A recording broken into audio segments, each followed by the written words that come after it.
What's going on, everybody? Welcome back to another Fantasy Puck video. I'm your host, Mike. Today's video is going to be my must draft wingers video. This is going to be a good one, guys. I'm going to give you a range of deep league players that I really like, that I think are going to be really slept on, and some of those mid-range players that I think you should be drafting to really round out your team and fill the very scarce position in left and right wing.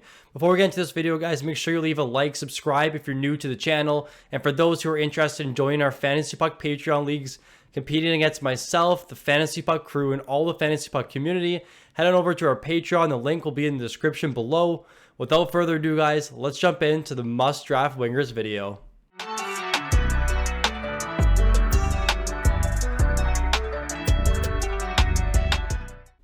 Starting this video off, we have Jake DeBrusk of the Boston Bruins, someone that I had as my breakout winger from last season. He honestly, in my opinion, had a very good year prior to injury. 64 games played, 50 points, 14 power play points, almost 200 shots and 85 hits.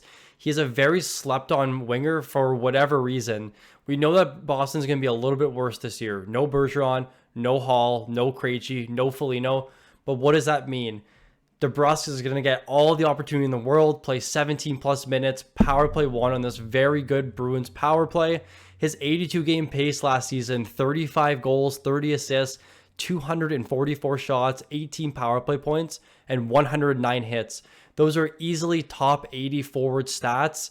He just had some injury, but he had a career year last season, and I think he's going to build off of it again this year. He had a career best 1.5 goals per 60, 1.3 assists per 60, and a 10.7 shots per 60 rate, the 29th best shot rate in the entire NHL, and the 33rd best goal rate in the entire NHL. Yet, he's at ADP 156, going extremely late in drafts. He's going to be line one. He's going to get that power play one. We saw an increase in minutes with the departure of those four big forwards that I named. DeBrusk is going to have to take a step forward here. He's going to be getting big minutes, good opportunity. The upside's there. The floor is there with his great shot volume. If he can stay healthy for a full 82, he can easily be a league winner this season. Moving on to the next winger, we have Owen Tippett of the Philadelphia Flyers, someone I think a lot of people are really going to be on this season.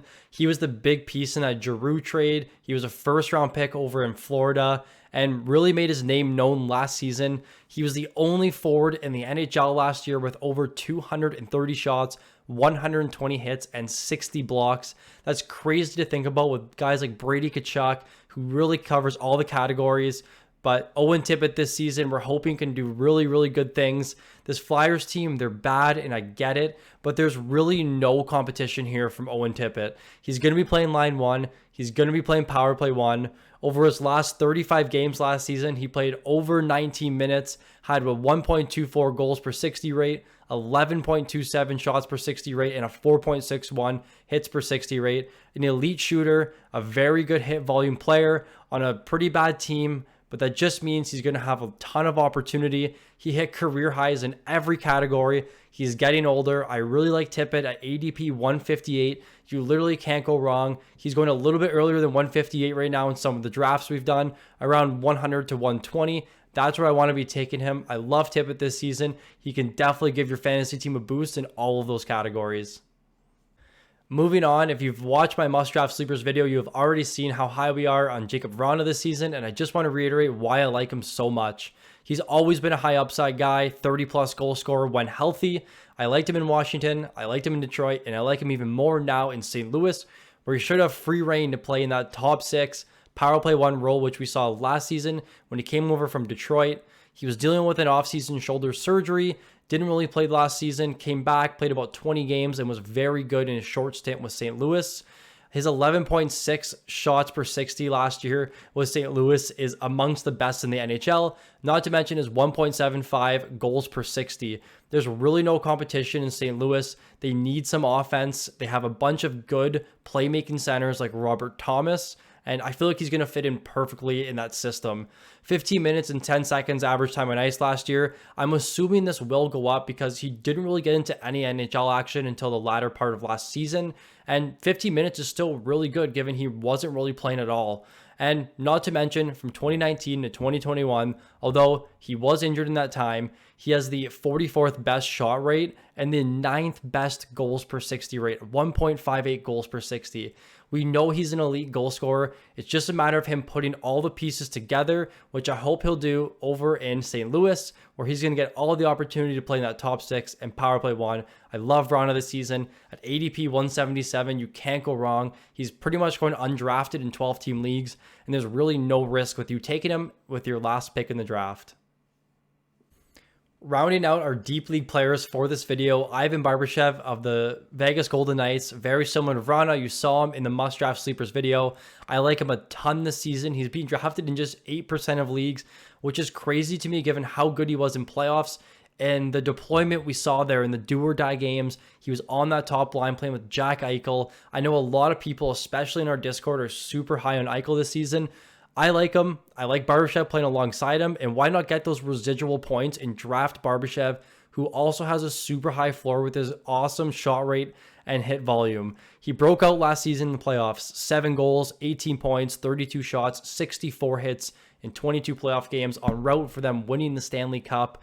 This season, we have him projected for 75 games played, 23 goals, 150 shots, 150 blocks. You can't go wrong there. I think the upside is a little bit higher than what I'm giving him credit for. Very similar stats to Tippett. The difference is he's on a really good Vegas Golden Knights team.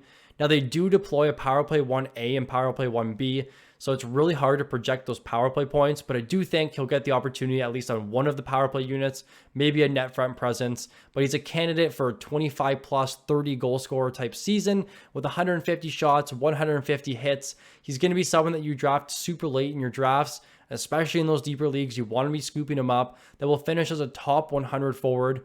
In playoffs, he played 220 minutes with Jack Eichel, and for those high on Eichel this season, you have to be high on Barbashev. I like him a lot this year. You can't go wrong drafting him where he is. So make sure you're queuing him up at the start of your draft, and right near the latter part of your draft, you're picking him up, put him on your team, and letting that pick marinate a little bit into the season, where hopefully it'll pay off when Jack Eichel and Ivan Barbashev find their chemistry. Moving on now to a little earlier in the draft, we have Cole Caulfield of the Montreal Canadiens, someone that we're very high on here at Fantasy Puck this season. He had one of the best goal rates in the entire NHL last season prior to injury, the 5th best at 1.88 goals per 60, on pace for 47 goals last season, which would have been a huge year for Cole Caulfield. And honestly, it's really impressive given how bad that Montreal Canadiens team was. Now, I'm hoping they're going to be a little bit better this season, but if not, we still saw how good he can be on this team. No competition, very similar to Jacob Vrana, where he should have free reign to play power play 1, line 1, really big minutes. I love the shot rate here from Cole Caulfield, 11.42 shots per 60 last season, the 18th best shot rate amongst all players. If you're looking at any goal scoring metrics or advanced stats for scoring goals and getting pucks to the net, Cole Caulfield's name is absolutely everywhere. We haven't projected the season to finally break the 40 goal mark with 41 goals, 21 points on the power play, and 240 shots on goal. Extremely, extremely high shot volume. He is the focal point of this Montreal Canadiens offense. The pucks can be given to him at all opportunities, including on that top power play unit, which has struggled in the past. I love Caulfield this season, someone I definitely want to be adding on all my teams. For those who are in leagues with hits and blocks, he's not as good, but still, you can definitely mend him with some of your other players like Evander Kane or Brady Tkachuk, who really get that really good hit volume, and then have Cole Caulfield giving you the goal and shot volume. Love Caulfield this season at ADP 140. He's a huge steal. Just be wary. He is being drafted a little bit earlier than ADP gives him credit for. Continuing down the latter part of the draft, we have Evander Kane of the Edmonton Oilers, someone I was super high on last season. Drafted him in a few leagues, ended up trading for him at the deadline. Someone that got injured last year in a freak accident with Pat Maroon where he got stepped on. He was on pace for 32 goals, 292 shots, and 250 hits. He is the Brady Tkachuk of the mid part of your drafts. If you're in points leagues, you definitely want to be taking Evander Kane, especially at ADP 95, where you can take him in the 7th round and get huge upside in a very, very good floor, even if he doesn't succeed in the points column. 18 minutes and 42 seconds average time on ice. Even without that power play time that we know how good this Edmonton Oilers team is on the power play, he still plays big minutes in a heavily dangerous Edmonton Oilers top 6, whether it's with McDavid or Draisaitl, you're getting 2 centermen with 100 plus points, and you know that Evander Kane is going to be contributing on this line. His 11.42 shots per 60 last season is the 19th best shot rate in the entire NHL. He had the 62nd best goal rate and the 50th best hit rate in the entire NHL. So he is a guy that covers all the categories. He's an extremely safe pick. Again, we can't predict injury. It was so unlucky last season, but if he stays healthy for 70 plus games, you can see the stats on the screen: 30 plus goals, 248 shots, 180 hits. He can honestly blow these numbers out of the water. I wouldn't be surprised if we saw Edmonton set some sort of goal record this season, but I love Evander Kane at ADP 95. I don't think there's very much risk making him a must-draft winger. I want him on all of my teams. Finally, guys, to conclude this video, we have Mr. Kevin Fiala. You can see him right behind me. One of my favorite players of all time in the NHL. I love Fiala. I love him with Minnesota, and he's even better on this awesome LA Kings team that I have a Stanley Cup bet on. I think they're going to be very good this year. But Fiala is one of the safest wingers to draft. He has an extremely good floor given his very good shot rate and an extremely high season. I think a 40-plus goal season is definitely in the cards for Fiala. We have him projected for 29 goals, 46 assists, 20 power play points, 230-plus shots. Very, very good season last year with a 3.72 points per 60, the 15th best point rate in the entire NHL, a 10.38 shots per 60 rate, 40th best shot rate in the entire NHL, and he creates goals, a 1.31 expected goals for per 60, 30th best in the NHL. Now add the pieces in Pierre-Luc Dubois, an elite centerman to this team who will likely center Fiala on that second line. This is an extremely good team, and Fiala is going to be the focal point of this team's offense. I love him. I think he's going to play a ton of minutes this season, put up a bunch of points. He's shown us in the past how good he is. And just keep in mind, I know you in the comment sections, beta human, or you're thinking it, the second half Fiala, if he struggles in the first 30 games of the season, do not worry. This guy is the best second half player in the entire NHL. I love Fiala. He's someone I want on all of my teams at ADP 76. You can scoop him up in the 5th and 6th round and know you have a safe pick there with a very high floor and a very high ceiling. Thank you so much for watching the video, guys. I hope you enjoyed it. We have so much content that we're pouring out over the next couple of weeks, so stay tuned for that. Leave a like if you enjoyed the video. Subscribe if you're new to the channel. As the old NHL games used to say, I bid you a pleasant adieu.